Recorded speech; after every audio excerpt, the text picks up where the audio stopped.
baby. Blazing Wit held the sitcom in TV's top 10, as did Smoldering Desire. There's only one rule in the tango. Our bodies must be in continuous contact with not a sliver of daylight between us. I can do that. By the fourth season, some ice had been broken. I love you too. And I love you too. But I hate ice fishing. Well, it's the last time you'll have to come out and do that. In that case, I really love you. And it was love that motivated the cast in the fall of 1996, during the most difficult scene they would ever play. I was fortunate. I mean, really, the car accident was probably a great thing for me. The indignity of an overturned Dodge Viper marked a turning point in Kelsey Grammer's life. Within days, his colleagues arrived at his door, not for a show of sympathy, but on a rescue mission. It was the hardest thing I've ever done in my life because basically it's kicking a dead horse. It's going to somebody's house whom you love, who's down, and just beating him down even further for his own good. And it was horrifying. Nervous about confronting their friend, the cast rehearsed what to say with therapists trained in interventions. We were taught not to say anything shaming or embarrassing, just sort of state the facts, but try to keep our emotions back and just be honest. Were you scared? Yeah, it was terrifying. Yeah, it was terrifying. But only because we didn't know what we would be met at the door with. I think that also the scary thing was we didn't know if it would work, and we really wanted it to. Mm-hmm. And that was terrifying, that we thought we could go through all this and have him say sorry. But I saw a man who was ready to make a big change in his life. Yeah. Informally raised a Christian Scientist, Kelsey says he turned his back on God after his sister's murder. Decades later, his drinking brought him to his knees.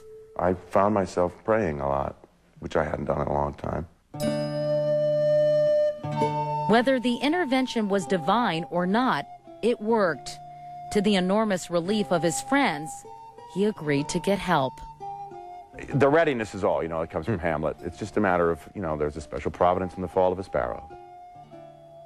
At that time, I was ready to go, and their being here was simply that I knew I had support to do it. Frasier shut down production so Kelsey could check into the Betty Ford Center for a month. There, he began to recover from the kind of torment that poisoned Hamlet centuries ago, the need to avenge a murder. 21 years after his sister's death, Kelsey stopped twisting the dagger in his own heart.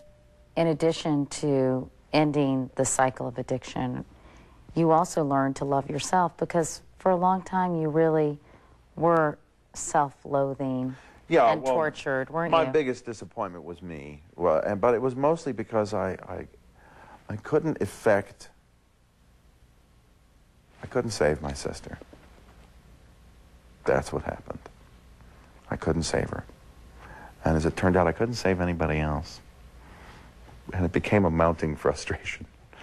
And they helped me discover that I wasn't going to be much good to anybody unless I could figure out how to save me. Do you have times when you're feeling bad about yourself or about a situation and you feel like, gee, I just need to have a drink? Oh, sure, it happens all the time. How do you handle that? What you finally cling to is the idea that living life in its natural color is more interesting than to try to, fog it up. Life in its natural color, the words of W.H. Auden. Stagger onward, rejoicing. The modern poet who has inspired Kelsey in his adult years. His point of view about things was so interesting because we all suffer. We really do. So that's not really what's important about it. What's important is that you get on with it.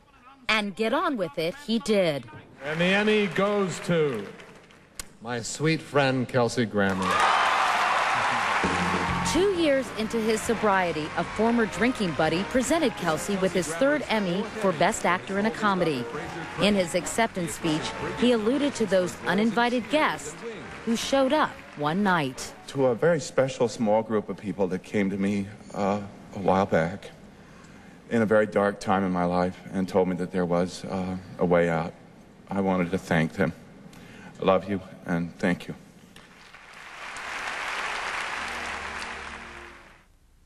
It's been 8 years since Kelsey wrestled himself out of the underworld.